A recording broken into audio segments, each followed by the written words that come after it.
Copilot might be the most efficient unauthorized auditor your company has ever seen. It doesn't need to break your permissions to cause a crisis. It just turns weak access into instant answers, and all that old protection you got from messy sites, buried folders, and forgotten file names stops working the second someone types a good prompt.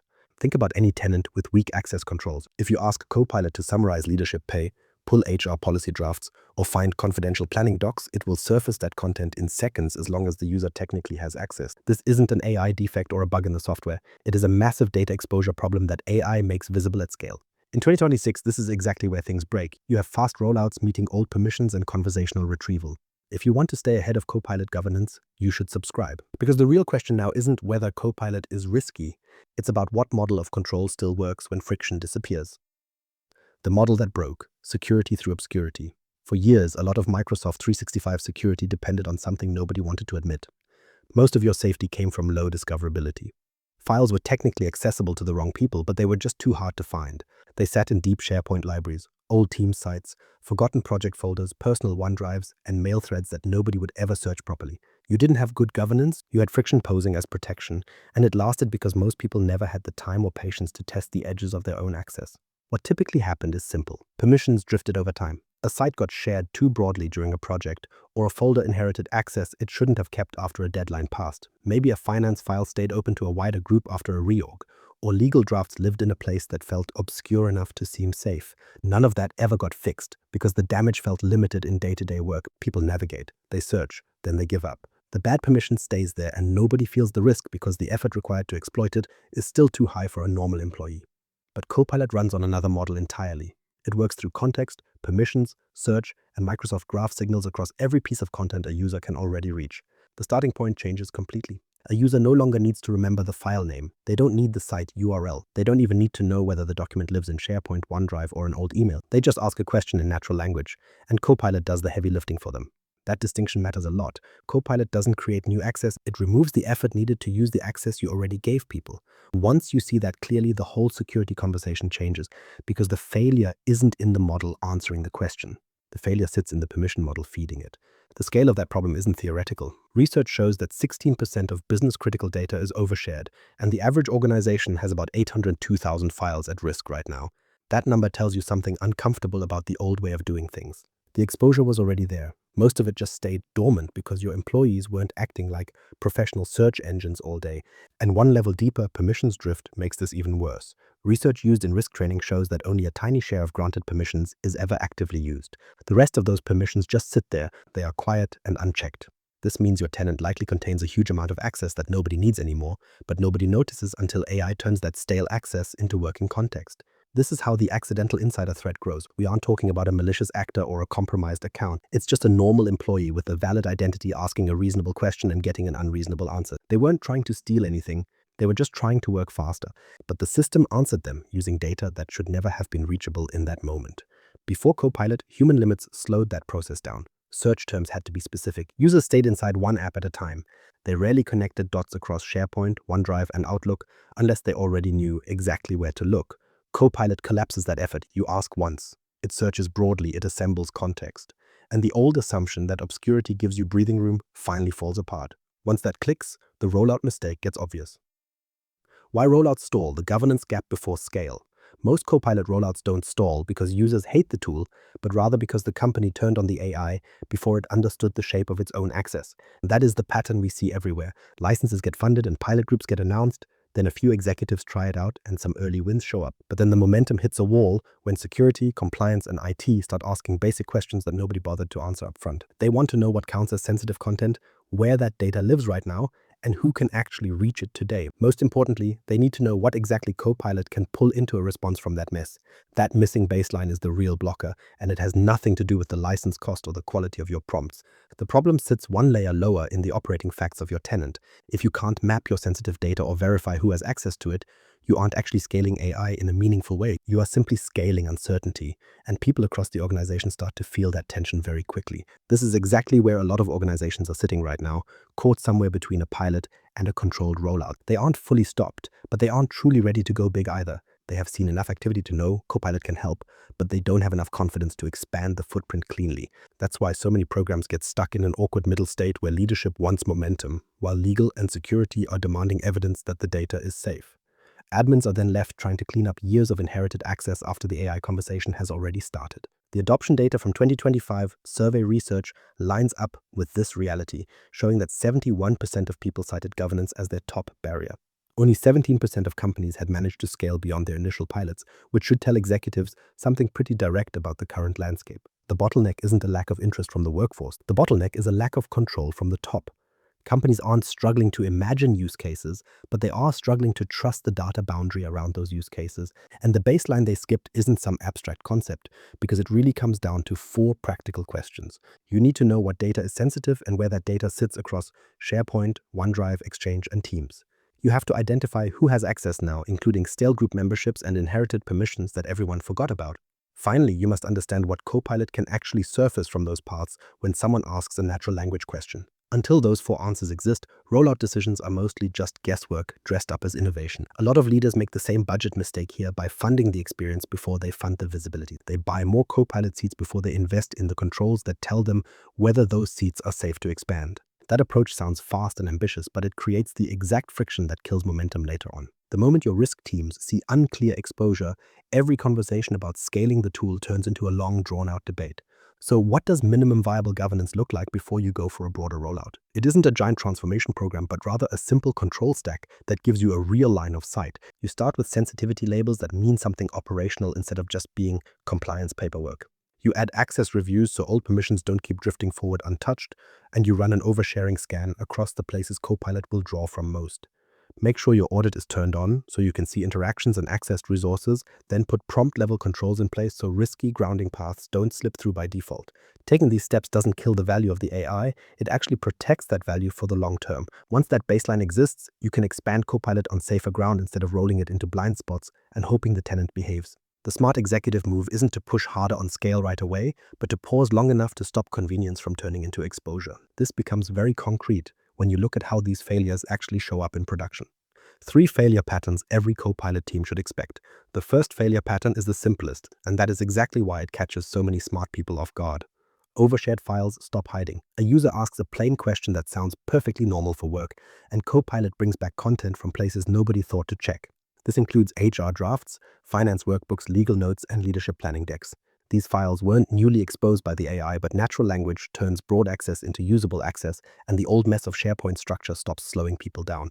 In most organizations, those files sit inside a mountain of digital clutter, like old team sites and project spaces that never got cleaned up. There are broad member groups and shared links that nobody ever bothered to revoke. People assume the clutter protects them because no one remembers where anything is located. Then someone asks the system to show them draft compensation ranges or summarize planning documents for next quarter, and the AI does the stitching. That is the moment this breaks, because the user didn't bypass any security. They just stopped needing to know where to look. This matters operationally because it fundamentally changes how data exposure happens in the modern workplace. Before Copilot, risky access often stayed theoretical because the files were too hard to find. Now that access becomes practical and fast. A person with no bad intent can land on material they were never expected to use in that context, and once that answer appears in a chat response, the governance discussion gets much harder. The issue is no longer hidden in some buried permission entry, it is visible in plain language right there on the screen. The second pattern sits in Copilot Studio, and this is where many teams wrongly assume the main Copilot controls will save them. They won't. Custom agents introduce another layer of design decisions around connectors, knowledge sources, grounding, and environment rules. If those boundaries are loose, the agent can return information well outside the use case it was built for, even when the builder thought the setup looked narrow enough. What typically happens is the agent connects to SharePoint and a few internal APIs, but nobody draws a hard line around what the agent should never touch. The project starts with a useful goal like support answers or policy lookup, but then the scope begins to creep. Another connector gets added and another source gets approved because someone wants broader coverage for convenience. Suddenly, the agent isn't just answering one business question, but is operating across mixed data estates with very weak separation. And one level deeper, the core problem isn't only the number of connectors you have, it is the design of the boundary itself. An agent inherits risk from every source, every identity path, and every environment rule that surrounds it. Research makes this pretty clear. Copilot Studio needs its own DLP and connector governance approach, and those protections don't come automatically just because the main Microsoft 365 experience is governed. The security question shifts from whether you built an agent to what exact data boundary you built around it. Then you hit the third pattern, and this one damages trust even when no major data exposure is actually confirmed. You simply can't see enough. The organization rolls out Copilot and users start interacting with it, but the monitoring model stays thin while responses reference files and mail. There is no shared view of prompts and no clear trail of accessed resources, which means there is no easy way to separate a normal interaction from a risky one. That leaves security teams and executives working from a set of dangerous assumptions. Purview audit logs can capture these interactions, including the sensitivity context, but only if the organization is treating audit as a core part of the rollout. Because later is too late. Once questions come in from legal or a business owner who thinks something sensitive showed up in a response, you need hard evidence. You need to know who asked, what resource was touched, and whether a web search path was involved. Without those details, every investigation turns into a slow and messy process. The cost here isn't just forensic because your policy tuning suffers as well. If you can't observe how people are actually using Copilot, you can't tell whether your controls are too weak or hitting the wrong patterns. You also can't prove the system is safe enough to scale, which means trust starts to erode from both sides of the business. Risk teams think governance is blind, while business teams think security is blocking progress without any proof. The answer isn't shutting Copilot off. The answer is changing the control model so discovery, agent behavior, and visibility are governed on purpose instead of being left to drift. The Purview strategy: build the perimeter around context. The old control model has to change. We can't just rely on wider lockdowns or random exceptions anymore. We need a model that follows context, because that is exactly how Copilot works. This is the moment where Microsoft Purview starts to matter as an operating system for AI governance rather than just a compliance console that people open once a year during audits. It all starts with labels. Most companies treat sensitivity labels like stickers that are helpful for policy, records, or compliance reporting, but that approach is far too passive for AI. In a Copilot environment, labels need to become decision signals. They have to tell downstream controls what content can be processed, what should be blocked, and where stricter rules should apply.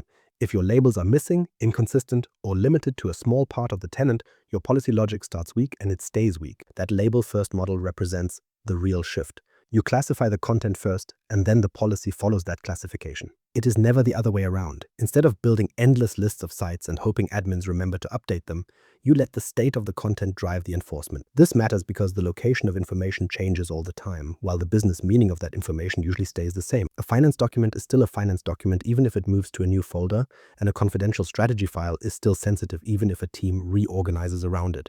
Purview gives you a way to make that meaning usable across the board. This strategy gets much stronger with adaptive scopes, which finally reached general availability in March of 2026. Before that update, teams were stuck with static SharePoint targeting and site limits that simply did not fit the shape of large, complex environments. That old approach breaks down quickly because manual lists age badly and sites change owners without warning. New spaces appear faster than policies can ever catch up, and old exclusions often stay in place long after they stop making sense.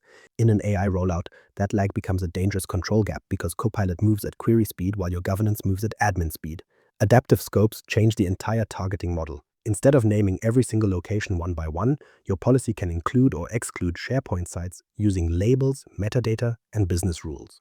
This means you can shape the access boundary for Copilot based on what the site actually is, how it has been classified, or whether it fits into an approved pattern. The point here isn't to block every sensitive file from all AI use. The goal is to reduce oversharing exposure without shutting down the useful parts of Copilot for ordinary work. That is where the executive value lives. You do not need to make a binary choice between being totally open or completely closed. You can preserve productivity on lower risk content while tightening the path around regulated, strategic, or restricted material. Because adaptive scopes remove the old site count limits and the manual upkeep problem, the control model finally starts to match the scale of a real enterprise. Then the boundary moves one layer closer to the interaction itself. Prompt level DLP matters because stored files are no longer the only risk surface you have to worry about. The user prompt is now part of the data path, and the response coming back is part of that path too. If a user enters sensitive information types into Copilot, or if a request tries to pull risky content through an external grounding path, you need policy at that exact moment. Having a policy at the file level is no longer enough. Microsoft expanded these capabilities in 2026. Purview DLP can now inspect prompts for sensitive information types and apply controls to both Microsoft 365 Copilot and Copilot Chat. For external web grounding scenarios, policies can restrict that search path while still allowing internal Microsoft Graph grounding when your licensing supports it. This is a much more useful control than a blanket stop because it cuts off risky external flows without killing the entire interaction. Keep this one sentence in your head. The new data boundary is the prompt. That is where modern work actually begins. A person asks a question, the system interprets it, and the retrieval process starts. If your controls only live at the storage level, you have already missed the most important part of the exchange. Prompt-level DLP brings governance into the actual moment of use, which is exactly where risk appears first. This isn't just admin trivia, it is a major executive control decision. You have to decide which data should stay usable through Copilot, which conversations should stop, and which prompts should never leave the internal boundary. These are business choices expressed through Purview policy. One more layer matters now, because even a better context boundary wasn't enough on its own once storage locations stopped being predictable. The 2026 shift most teams missed. Org loop and expanded enforcement. There was still a gap in the system, and a lot of teams missed it because they assumed cloud controls meant complete controls. They didn't. For a long time, protection behavior across Microsoft 365 Copilot could vary depending on where the Office file lived and how the interaction happened. This meant leaders were hearing a clean story about policy coverage, while admins were still dealing with uneven enforcement paths underneath the surface. When AI is involved, uneven usually means untrusted, because people don't care if the architecture explains the problem. They only care whether the same rule holds up every single time. Early 2026 exposed that problem in a big way.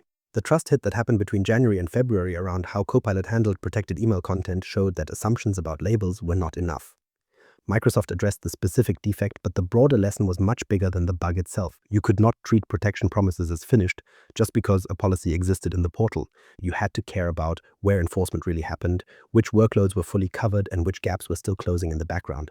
This is where org loop matters in the 2026 story. It was the layer that completed broader DLP enforcement for Copilot across all storage locations, including local and cloud Office files, with a rollout spanning from late March to late April of 2026.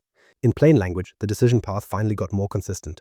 A labeled Word, Excel, or PowerPoint file was no longer just a cloud-only governance question. The same control logic could now apply more broadly across the places where people actually do their work. That sounds technical, but the business consequence is very simple. There are now fewer blind spots between where your content lives and where Copilot can process it.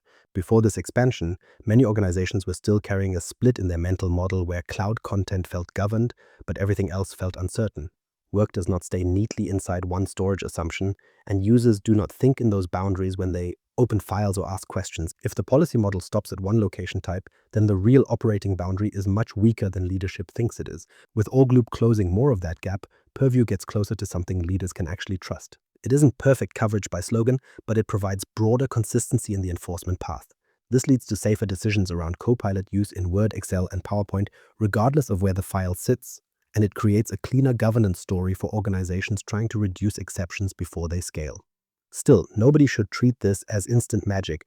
Policy changes do not appear everywhere the second you click the publish button. Microsoft documents clear deployment and propagation delays for DLP, which often take 24 hours for most users and up to 48 hours in some cases. These delays depend on workloads, devices, connectivity, and sync state. A mature team does not publish a rule at 9 in the morning and assume the whole environment is governed by 10. The operating model has to respect that delay. You have to test first, verify the sync status, and check whether the right workloads are actually evaluating the policy. Watch the rollout state in your tenant before you try to enforce things with confidence. This sequence matters because AI governance fails when teams confuse policy intent with policy reality. The setting might exist, but the estate hasn't caught up yet.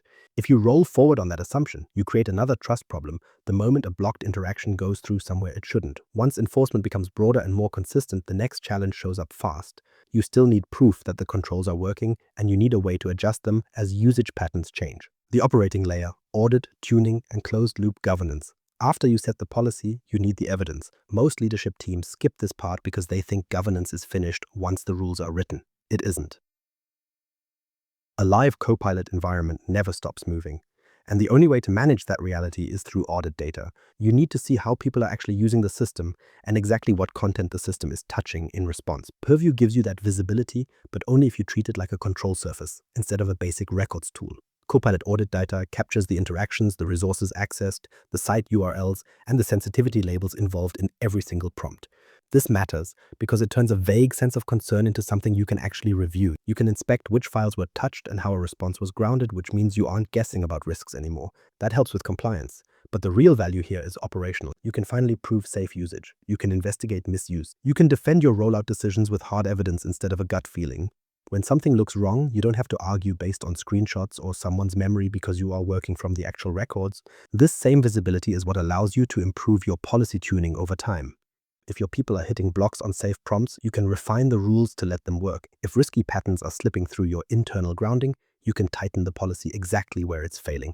This shortens the time it takes to adjust your settings, which is one of the few metrics executives should actually care about. It measures whether your control model can keep up with the speed of the product. This is where closed-loop governance starts to make sense. Interaction signals feed the review drives the policy updates change future interactions. That is the loop. It isn't a one-time project or a massive policy dump. It is a living system where real usage patterns shape your next control decision. That is the maturity line for Copilot governance as we head toward 2026. Static rules will not keep pace with changing prompts or new agent behaviors. The teams that scale safely will be the ones that monitor, learn, and adjust before a small drift turns into a major exposure. So before you buy that next wave of licenses, you have a very simple decision to make. This is the shift. Copilot didn't create a data problem. It just exposed the one that was already sitting in your tenant. The companies that handle this well will be the ones that stop treating this rollout like a license project and start treating it like a governance decision. If you are leading this rollout, you need to pause your expansion until the Purview baseline is real. You need labeling that drives policy. You need a review of oversharing. You need audit visibility. And you need prompt-level DLP where risky interactions have to stop. That is the line between controlled adoption and avoidable exposure. If you do that work now, you get a cleaner rollout and clearer access boundaries, which means fewer ugly surprises later when your usage starts to grow. If this changed how you think about Copilot governance, leave a review. It helps more teams find this. And connect with me, Mirko Peters, on LinkedIn and send me the next topic you want me to break apart.